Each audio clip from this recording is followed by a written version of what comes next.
What's going on, everybody? Welcome in. We are back. Another weekend recap. Wade Zanketta, Connor O'Neill Oh here. man, Some great games in the OUA this weekend, dude. you're Ottawa GG's, Connor. I'm going to say it. They're the number 2 team in the conference, and At the current moment, I agree. next week they have a chance to say, "Hey, we would like to stake a claim at the number 1 spot." We will get there later in the week, but we're going to start with Laurier Guelph because this one was ground game non-stop. The Laurier Golden Hawks 280 yards on the ground. Between Quentin Scott and Taron Elms had 48 carries. Yeah, I mean, that makes Taylor Gersman's day a little bit easier when he doesn't really have to do a whole lot. Just turn around and hand the rock off to two guys that are going to go for over 200 yards. It was a great display of effective running from the Laurier Golden Hawks. Gersman with the two INTs on the day, but I think the run game really bailed him out. And I mean, despite those 2 interceptions, he still had 200 yards through the air while his running backs were putting up almost 3 on the ground. Yeah, I mean, listen to this though with Taylor Elgersman. 3 incompletions. 2 of those were INTs. 2 of them were INTs. So the ball did not touch the ground much for the Laurier Golden Hawks. Ben McAlpine, of course, 92 yards and a touchdown. For Guelph, though, we saw some kind of a passing attack, Connor. Jake Helfrich, 16 of 23 for 202 and 2 touchdowns. I was very impressed with Guelph in this one. This was by far, heads and tails, the best that I have seen Guelph looking this season. And that's not to be rude, that's not to be mean, but like this was a damn good display of football from the Guelph Griffins, especially from Jake Helfrich. Took care of the ball, worked it downfield efficiently, over 200 yards passing, 2 touchdowns. So they're getting into the red zone. They're scoring in the red zone, which is what I love to see. But yeah, no, I mean, specifically at the quarterback position, I think that's been both of our gripe this year with Guelph. But Helfrich in this one, clap it up, hats off, because this was a good game from the Guelph offense. So for Guelph, though, Harrison Bagiogo, 29-yard pick 6 before the half, made this game 17-14 for the Griffins. Connor, from that point until the 2-minute mark of the fourth quarter, it went Laurier. It was a flurry in the early fourth quarter and late third of Laurier Golden Hawk points. They put up 24 in the second half. Yeah, and I mean, despite the day from Brandon Farrago for the Guelph Griffins defense, one dude cannot stop a 24-point effort from an entire offense. But I will say 13 and a half tackles by himself. Come on. Yeah, and let's move now to the Carleton Ravens. They had their pink day, their senior day. So congratulations to all of the graduating players from the Ravens. 36-18 win over the Waterloo Warriors, Connor. We talked about this aspect before. Nolan Caban, can he limit turnovers? I'll read you the stat line with anticipation, okay? 23 of 44. Very nice. Just over 50%. 313 yards. Hey, big plus. He had a rushing touchdown. There we go. But hit me with the butt. 3 interceptions. No, in all honesty, that changes the game, right? It does. And for the Carleton Ravens, I mean, Taron DeYoung, no turnovers. They didn't fumble the ball at all. So they kept the ball in their own hands and just attacked. Yeah, they certainly did. And Tanner on senior day, I mean, he got some help from the likes of Cassine Ferdinand, who had 10 receptions for 100 yards, averaging 10 yards per reception and a touchdown in the game. Tanner was up near 300 yards passing in this one. But yeah, I mean, those turnovers, like you said, from Nolan Caban really decided the game in this one for me. And I mean, I know that we've seen a lot of flashes, a lot of things that we really like, but certainly those turnovers need to be reined in. And I think those are just rookie mistakes that will get ironed out as he continues to grow, as he continues to progress in this one. But another guy that I really would like to talk about in this one on the defensive side of the ball for the Carleton Ravens, who was an absolute force in this one. We saw it at the start of the year in their season opener, but Shaheem Charles Brown, 5 solo tackles, 2 sacks in this game. and was an absolute menace on the field for the Carleton defense. I mean, yeah, he's been very quiet since that opening day performance, but he is still a force to be reckoned with in the black and white. Connor, that puts Carleton above 500. They are 4-3 heading into the final week of their season. They can cement themselves as and get a home playoff game, I believe. We'll go through the standings at the end of the episode, but let's turn to the only undefeated team in the OUA, the Western Mustangs. And Connor, they played Windsor yesterday. It was 50-18. The game was 18-25 after Windsor scored a touchdown to close out the third quarter. And then Western decided, okay, enough games. Evan Hillock touchdown, team safety. Savon Magne-Jones touchdown, Ed Winati touchdown, and another safety to close out the effort.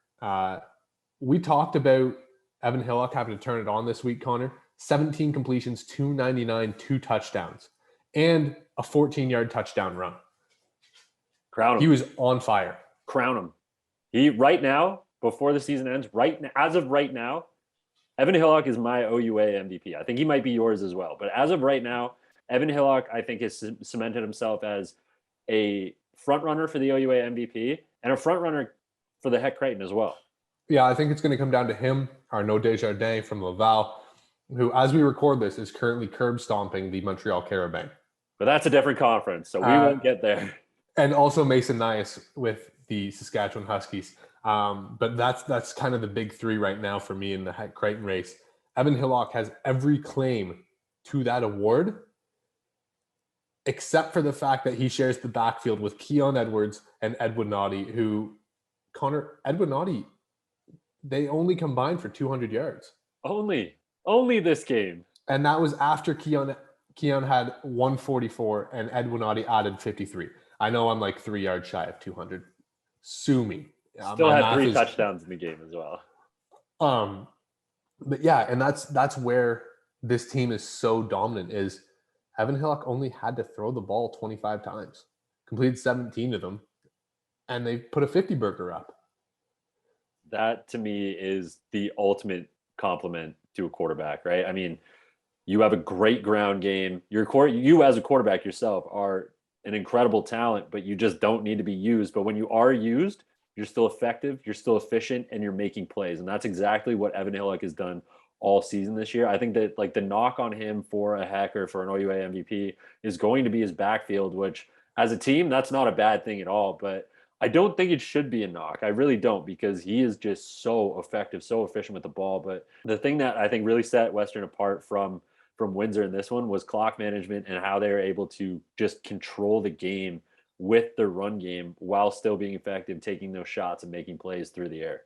Connor, don't look now. The battle for the interceptions title in U Sports between Daniel Valenti and teammate Robert Panabaker took another turn as Valenti had a 42-yard pick return in the fourth quarter, helping Western pilot on the Windsor Lancers. I'm really excited to see next week's Western against Ottawa. It's a long road trip for the Mustangs, but we know ground game and defense travel. So we will lead up to that one later in the week. But let's talk about your alma mater, Connor, the Ottawa GGs.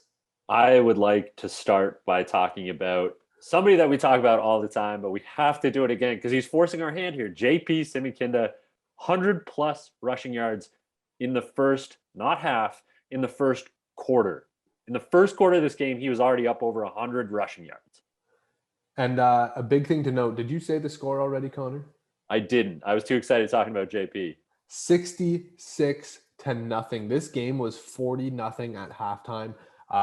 No Ben Miracle this week for the Ottawa GG. So they did this with a backup quarterback in Matt Mahler, who put up 166 yards and 2 touchdowns, and JP Simikinda. I was going to say, much like Evan Hillock, he only had to throw the ball 17 times. He completed 10 of those and still had almost 200 yards and 2 touchdowns. And let's face it, Connor, even if JP didn't play in this game, the Ottawa GGs, but Amiclair Polk, 13 for 93 and 2 touchdowns, and Matt Mahler had 4 for 29 and 1 touchdown. they still rush the ball as a team very well, Yeah. even if you take the workhorse off the load. Yeah, certainly. And I mean, I think that's all credit to Coach Nate Taylor. He's done an incredible job coaching up that offense, scheming up that offense this year. And through the air in this game, like running game aside, ground game aside, because it looked great, but through the air, still effective. Daniel Adejo, 3 receptions, 55 yards, and a touchdown. Tristan Park, 2 receptions, 47 yards, and a touchdown. And with Claire Polk, we're going to talk about it again. 1 reception, 40 yards. So they were chunking plays down the field, taking advantage of the York secondary and finding ways to exploit it. And the play of the game for this one, Connor. Nathan Walker had his punt blocked by Max Charbonneau. They had it returned 57 yards for a touchdown on them. So the Ottawa GGs piled it on in all 3 phases of the game. It was great to see them get some other guys in. I know Braden Krugy. We're both Kingston guys. I mean, it's gonna be brought up. But Braden Krugy had an interception as well. Second or third year linebacker for the GGs. So it's going to be, I mean, I can't help but kind of look forward to next week a little bit. I mean, that Western Ottawa matchup is going to be so pivotal for playoff standing. But I mean, just from a fan perspective, I absolutely cannot wait to see these 2 monsters go head to head. All right.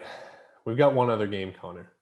A low-scoring affair, but an equally important game because McMaster Marauders are now 2-4. The Queens Gales are now 5-1. And that was after Queens won 14-10 on a big 9-point fourth quarter. I was going to say it really came down to the fourth quarter in this one. Yeah. It was really 5-4 at half, Connor. You want to talk about baseball playoffs? Game, man. We had the Phillies score more runs in their series against the Braves than I believe both of these teams combined for. So what was it? 8-2, 8-1, and 7-1 in their 3 wins. Yeah.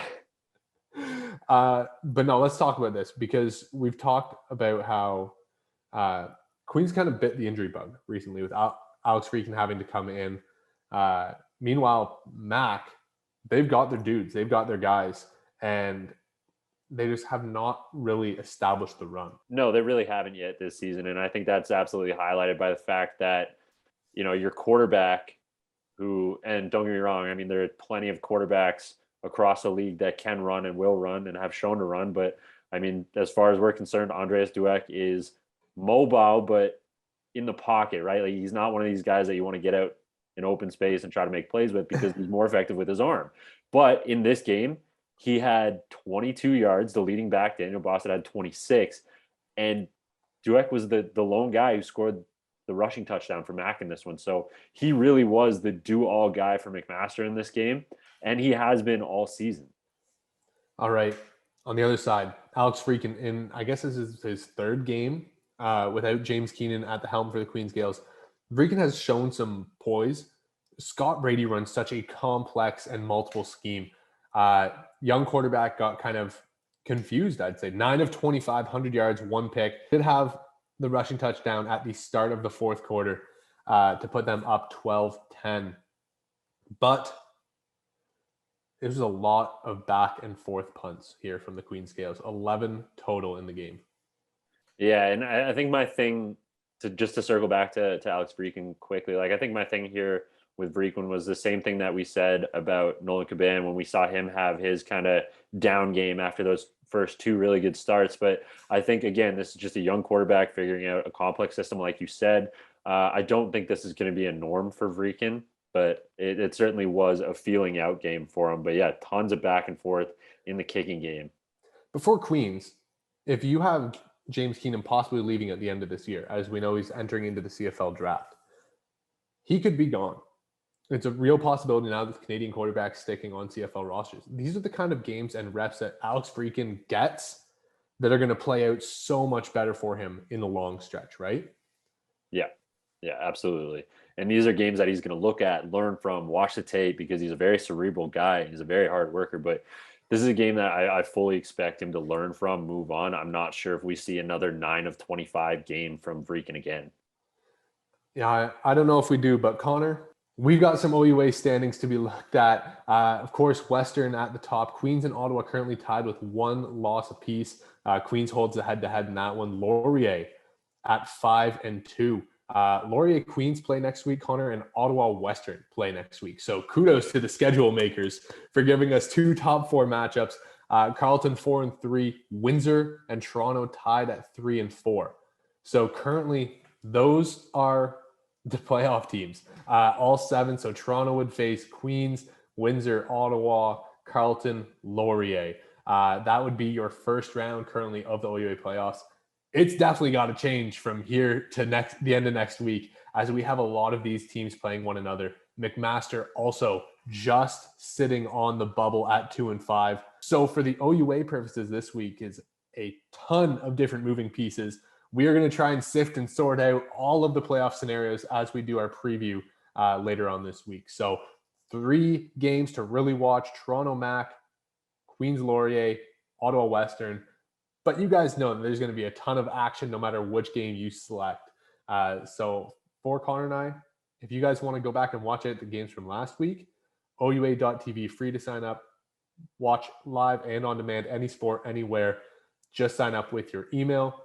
For Connor and I, at Wade Zank, at Connor R. O'Neill, at CF Perspective. See you guys later.